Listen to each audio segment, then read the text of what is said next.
Fala pessoal, tudo bem com vocês? Espero que sim.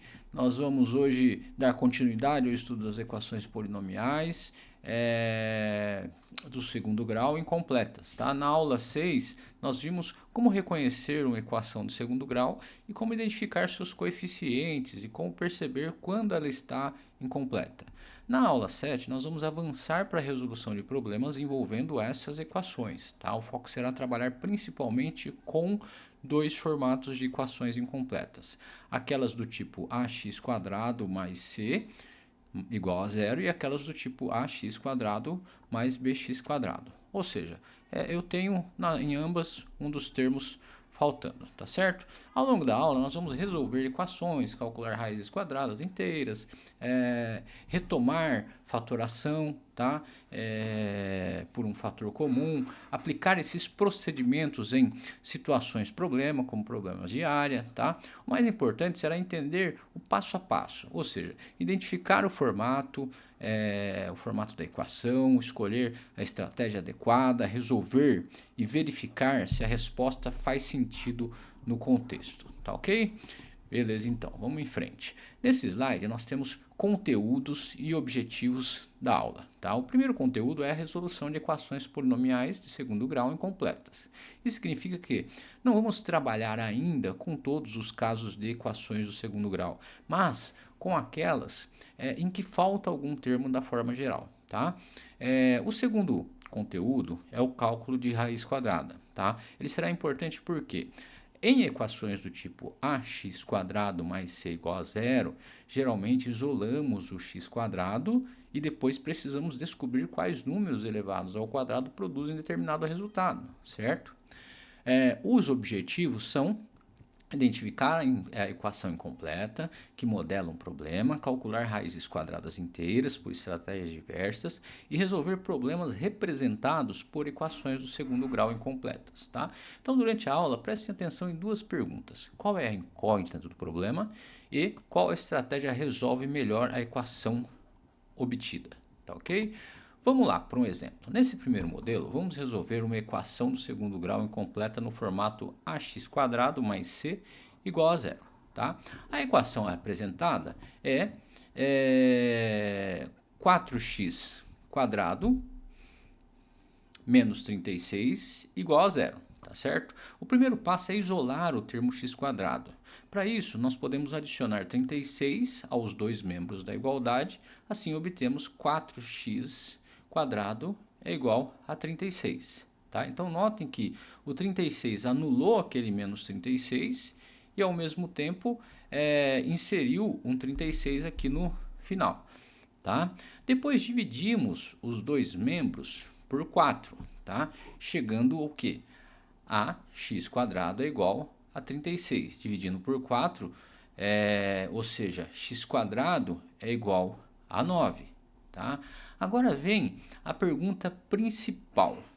Quais números elevados ao quadrado resultam em 9? Né? Temos dois valores, 3 e menos 3. Por quê? Porque 3 ao quadrado é igual a 9 e também menos 3 ao quadrado é igual a 9. Por isso escrevemos que x² é igual a mais ou menos a raiz quadrada de 9, tá? É mais ou menos, não é mais ou menos, não é aproximação, tá? É mais ou menos, é um ou outro. Então, x² é igual a mais ou menos 3, tá? O conjunto solução é igual a menos 3 e mais 3, tá ok? Vamos ver como fica aqui. Beleza, então se a equação ax² mais c é igual a zero possuir uma solução não nula, as raízes serão números opostos. Tá? A dica do slide é essencial. Quando uma equação do tipo ax² mais c é igual a zero possui solução real, não nula, as raízes aparecem como números opostos. Tá bom? Beleza, então. Vamos agora fazer uma pausa para aplicar o modelo anterior, tá? Pausem aí, tentem resolver e depois a gente continua, tá? A equação é x² menos 144 igual a zero. Então, antes de marcar uma alternativa, sigam o mesmo raciocínio. Primeiro, isolem x². Depois, pensem nos números que, elevados ao quadrado, resultam no valor encontrado. Observem que a pergunta pede o conjunto solução. Então, não basta lembrar que 12 ao quadrado é 144. Também precisa oposto, ou seja, menos 12 ao quadrado satisfaz a equação. Tá? Então façam o cálculo no caderno, comparem com as alternativas e escolham a opção que contém todas as soluções reais. Tá ok? Beleza, então. Vamos conferir a resposta? A equação é x² menos 144 é igual a zero. Adicionando 144 aos dois membros, obtemos x² igual a 144. Agora, buscamos os números cujo quadrado é igual a 144. Temos 12 ao quadrado igual a 144 e também menos 12 ao quadrado igual a 144. Portanto, pode ser 12 ou menos 12.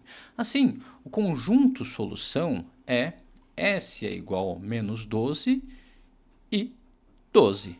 Tá? Então, a alternativa correta é a que apresenta os dois valores. Esse cuidado é importante porque em equações com x², muitas vezes há duas soluções reais, uma positiva e outra negativa. Quando o problema envolver uma medida, depois precisaremos analisar se a raiz negativa faz sentido no contexto. Entenderam? Por quê? Porque não existe medida negativa. Tá? Um campo tem 12 metros de comprimento por menos 15 metros de largura. Não existe isso, tá certo? Ok, vamos seguir então. Agora, vocês vão resolver 4 equações e determinar o conjunto de solução de cada uma delas. Tá? O item A, nós temos 3 ao quadrado menos 108 igual a zero. Tá? Essa é uma equação no formato ax mais 6 igual a zero. Tá? A estratégia será isolar o x² e calcular a raiz quadrada. Tá? No item B, nós temos 10x mais 1000 igual a zero. Tá? O processo é parecido, mas é preciso observar o sinal do número que aparecerá depois de isolarmos o x². Tá? No item C, nós temos 8x² igual a zero. Tá? Aqui o termo x² já está praticamente isolado, então a análise será mais direta. Tá? No item D temos x menos 5 elevado ao quadrado é igual a 25. Tá? O x menos 5 está entre parênteses. Tá? Nesse caso, não é apenas o x que está elevado ao quadrado, mas toda a expressão x menos 5. Então, devemos pensar em dois casos. X menos 5 pode ser 5 ou pode ser menos 5. Tá? Então, resolvam com calma, escrevam um conjunto de solução ao final de cada item. Tá? Vamos lá para a solução, então. Espero que vocês tenham pausado o vídeo, tentado fazer sozinhos, e agora a gente vai para a solução. Primeiro, a letra A. A letra A ela diz o seguinte: se eu tenho 3x² menos 108 é igual a zero, eu posso dizer que 3x² menos 108 é igual a zero, ou que 3x² é igual a 108. Tá? Eu inseri o 108 dos dois lados. Aí eu posso dizer que x² é igual a 108 dividido por 3, que é igual a 36. Ou seja, x² é igual a mais ou menos a raiz quadrada de 36. Ou seja, mais ou menos 6. Tá? Então a equação tem duas raízes, com o conjunto solução dado por S igual a menos 6 e mais 6. Tá. Vamos para a alternativa B. A alternativa B me diz o seguinte: 10x² mais 1000 é igual a zero. Tá? Beleza, então. Tendo isso em vista, eu posso dizer que 10x² mais 1000 é igual a zero. Agora, 10x² é igual a menos 1000. O que eu fiz? Tá? Eu passei o 1000 para o outro lado da igualdade. Tá certo? Tá? Então tá. x² é igual a 1000 dividido por 10. Tá? Menos 1000 dividido por menos 10. Tá certo? Então x² é igual a menos 100. X é igual a mais ou menos a raiz quadrada de menos 100. Tá? Não é real. tá? Não há raiz quadrada de números negativos no conjunto dos números reais, tá? Assim, essa equação ela não tem raízes reais, ou seja, S é igual a um conjunto vazio, tá certo? Beleza, então. Vamos para o próximo. Aí eu tenho 8x² é igual a zero. Ou seja, x² é igual a zero dividido por 8. Logo, x² é igual a zero. Logo, eu tenho que x é igual a mais ou menos a raiz quadrada de zero. Assim, o conjunto de solução da equação é zero. Tá? E a nossa última questão aqui é menos x. Aliás, x menos 5, entre parênteses, elevado ao quadrado, é igual a 25. Observe que devemos ter o x menos 5 ou 5, ou é igual a 5, ou x menos 5 é igual a menos 5. Tá? Eu não sei ainda. Se x menos 5 é igual a 5, então x é igual a 10. Se x menos 5 é igual a menos 5, então x é igual a zero. Então, o conjunto solução dessa equação é 0 e 10. Tá? Entenderam? Entenderam ou não? Tá? Então, vamos lá. No item D, nós temos x menos 5 elevado ao quadrado é igual a 25. Nós precisamos descobrir quais valores de x fazem a expressão x menos 5 ter o quadrado igual a 25. Tá? Como 5 ao quadrado é igual a 25 e menos 5 ao quadrado também é igual a 25, devemos considerar os dois casos. Primeiro, x menos 5 igual a 5, né? Somando 5 aos dois membros, obtemos x igual a 10. Segundo, x menos 5 igual a menos 5. Somando 5 aos dois membros, obtemos x igual a 0. Então, o conjunto solução é 0,10, né? 0, 2 pontos, 10. Tá? Acho que dessa forma ficou mais fácil de entender, né? Beleza. Vamos agora para mais um probleminha. Pausem aí, tentem resolver, depois retornem aqui no vídeo. Tá? Vamos analisar uma situação mais geral. A pergunta é: qual é o número de soluções distintas da equação ax² igual a zero? Considerando que a é diferente de zero. Tá? Lembram por que o a é diferente de zero? Tá? Porque senão eu não tenho uma equação de segundo grau. Tá? Se a for zero, 0 vezes x² é igual a zero. Tá? Então eu não tenho uma equação de segundo grau. Tá? Como não pode ser zero, podemos dividir os dois membros da equação por a. Depois dessa divisão, sobra x² igual a zero. Tá? Então pensem agora, quantos números reais diferentes elevados ao quadrado resultam em zero? Marquem a alternativa e estejam, né, preparados para justificar a resposta com as suas palavras. Tá certo? Pensem aí. E vamos em frente. Olha lá, a resposta é 1. Tá? A equação ax² igual a zero, com a diferente de zero, pode ser simplificada dividindo os dois membros por a. Assim, nós obtemos x² igual a zero. O único número real... Espera aí que deu uma pulada aqui. O único número real cujo quadrado é zero é x igual a zero. Então, diferentemente do que ocorre em x² igual a 9 ou x² igual a 144, aqui não aparece dois valores, não aparecem dois valores opostos. Por quê? Porque o oposto de zero continua sendo zero. Tá? Portanto, a equação tem uma única solução distinta. X é igual a zero. Entenderam?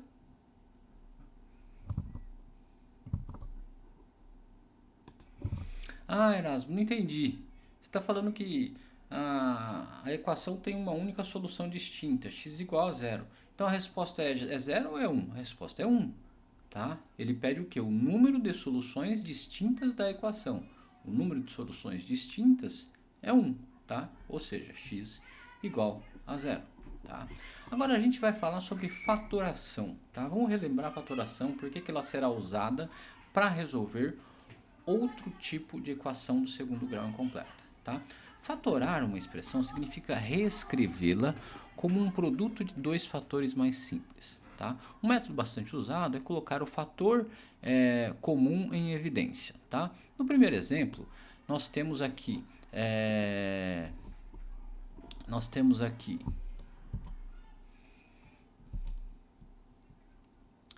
3x quadrado mais 6x, tá? E aí eu tenho 5x ao cubo menos 30x quadrado, tá? Os dois termos possuem um fator comum, que é o 3x, tá? Então podemos escrever 3x quadrado como 3x vezes x e 6x como 3x vezes 2, tá? Colocando 3 em evidência, nós obtemos 3x vezes x mais 2 entre parênteses, tá? Beleza? Tá? Então, no segundo exemplo, nós temos 5x ao cubo e 30x quadrado, tá? O fator comum é 5, tá? Assim,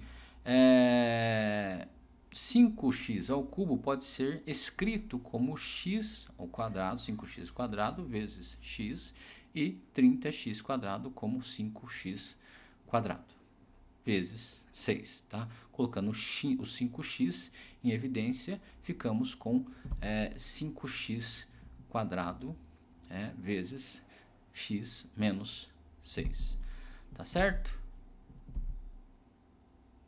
Então essa é a forma fatorada dessas duas expressões, tá? Então, a dica do slide também é importante o quê? Nós podemos verificar se a fatoração está correta usando a propriedade distributiva, tá? Se distribuirmos o fator novamente e voltarmos à expressão inicial, a fatoração está correta, tá? Beleza? Então vamos lá.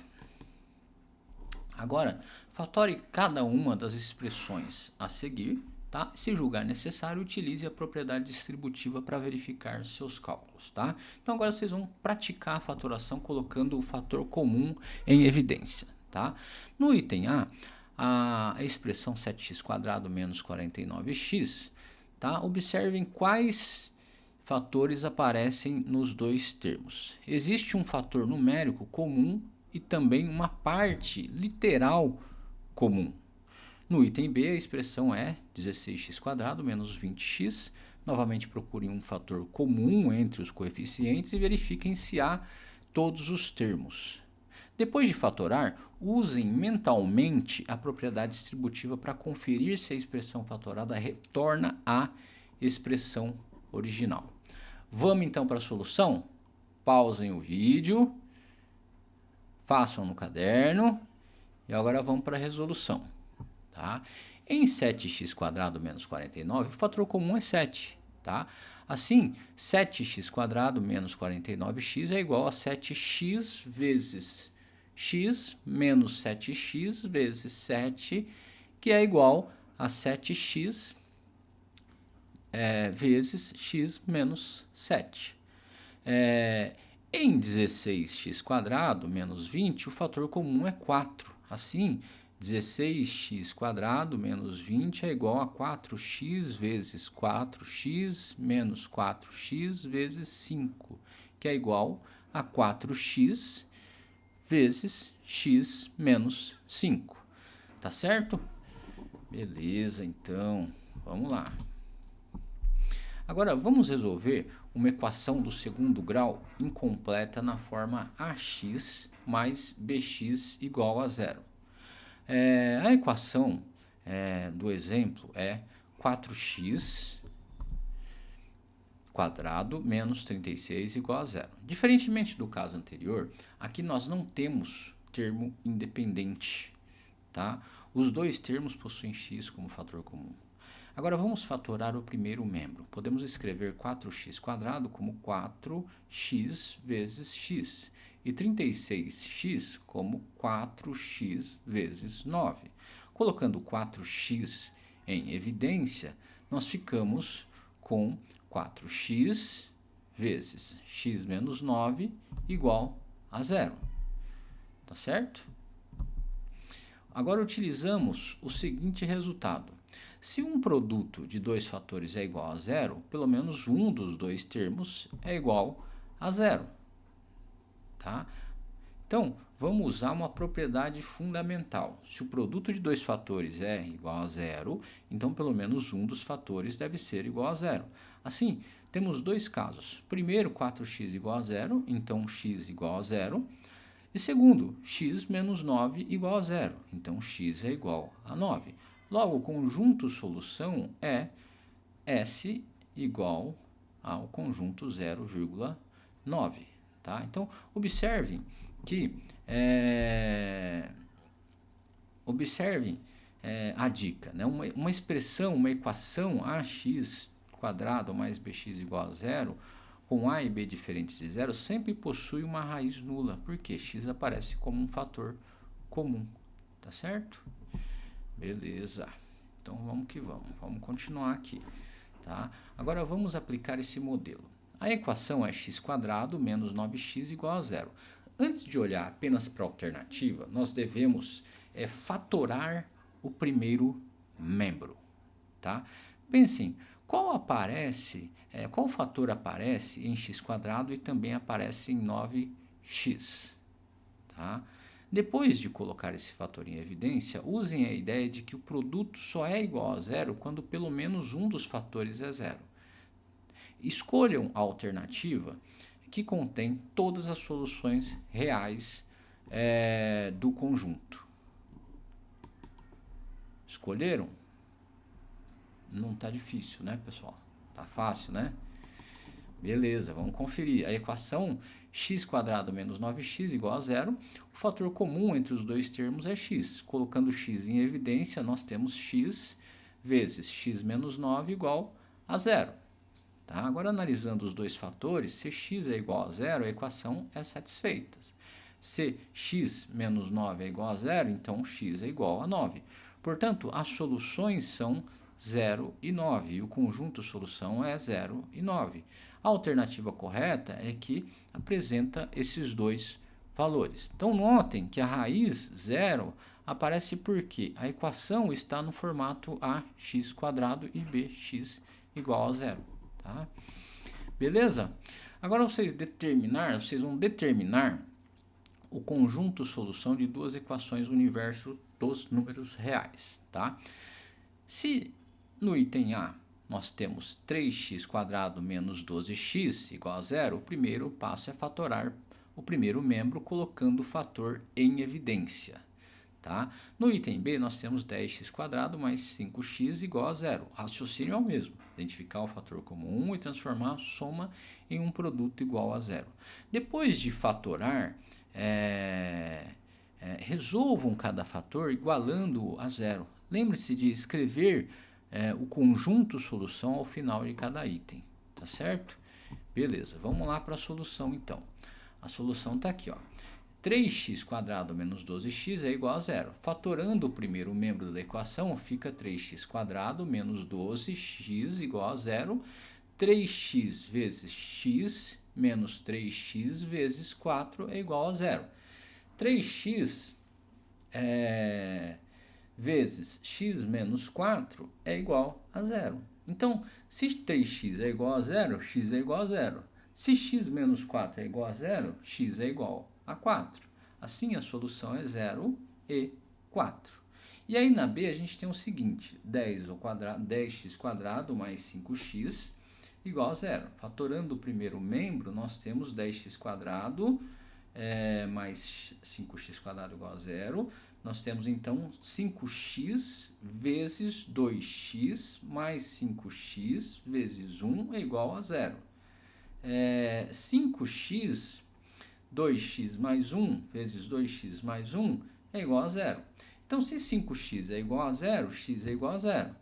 Se 2x mais 1 é igual a zero, 2x é igual a menos 1. Então, x é igual a menos meio. Assim, a solução é S, 0 e menos meio. Tá certo? Chique. Então, vamos lá. Agora, vamos resolver um problema envolvendo área. Haroldo está construindo uma estufa em seu jardim. A área ocupada pela estufa será retangular e o comprimento é igual ao quádruplo da altura. Tá? A área total de 256 metros quadrados. A pergunta é: quanto mede o lado maior? Tá? Vamos representar a largura por x. Se o comprimento é o quádruplo da largura, então o comprimento é 4x. A área de um retângulo é calculada multiplicando o comprimento pela largura. Então, a equação que representa a situação será x vezes 4x é igual a 256, ou seja, 4x ao quadrado é igual a 256. Antes de marcar a alternativa, resolvam essa equação e lembrem-se de que medidas de comprimento não podem ser negativas, tá certo? Beleza, vamos lá para a solução então. A alternativa correta é 32 metros. Vamos entender o motivo? Se a largura é x e o comprimento é 4x, a área é x vezes 4x, tá? Isso é 4x ao quadrado. Como a área total é 256 metros quadrados, temos 4x quadrado igual a 256. Dividindo os dois membros por 4, obtemos x quadrado igual a 64. Tá? Os valores que satisfazem x quadrado igual a 64 são 8 e menos 8. Porém, como x representa uma medida de comprimento, usamos apenas o 8. Tá? Assim, a largura mede 8 e o comprimento 4 vezes 8, ou seja, 32. Por isso, o lado maior da estufa mede 36 metros. Ok? Beleza, vamos dar uma olhada aqui no cálculo de outra forma, tá? Vamos organizar a resolução no modelo algébrico, tá? Então, chamamos a largura de x, com o comprimento é quádruplo da largura, ele é representado por 4x, tá? A área do retângulo é comprimento de vezes largura, assim temos x vezes 4x igual a 256. Multiplicando os termos, ficamos com 4x igual a 256, tá? Que mais? Agora, dividimos os dois termos por 4, tá? Então, obtemos x quadrado igual a 64. Os valores que satisfazem essa igualdade são x igual a 8 e x igual a menos 8. Porém, estamos falando de uma medida real de comprimento. Então, descartamos o valor negativo. Tá? Logo, x é igual a 8, representa a largura e o comprimento é 4x. Então, 4 vezes 8 é igual a 32. Portanto, a estufa terá 8 metros de largura e 32 metros de comprimento. O lado maior mede 32 metros. Beleza? Isso. Vamos que vamos, tá? Agora, para a gente encerrar, vamos retomar duas ideias centrais da aula. A primeira pergunta que número é sempre raiz de uma equação de forma ax² igual a 2, tá? Como a é diferente de zero, nós podemos dividir por a e obter x² igual a zero. O único número que satisfaz essa igualdade é zero, portanto, zero é sempre a raiz, tá? Segunda pergunta, qual que é o método que usamos para resolver equações tipo ax mais bx igual a zero? Usamos fatoração, colocando o fator comum em evidência, tá? Depois, aplicamos a propriedade do produto nulo. Se o produto de dois fatores é igual a zero, pelo menos um deles deve ser zero, tá? Essas duas ideias são importantes para a próxima aula. Por quê? Nela, nós continuaremos resolvendo problemas com equações do segundo grau incompletas, tá bom? Por hoje é isso, pessoal. Agradeço. Dúvidas, sugestões, estou à disposição. Um abraço.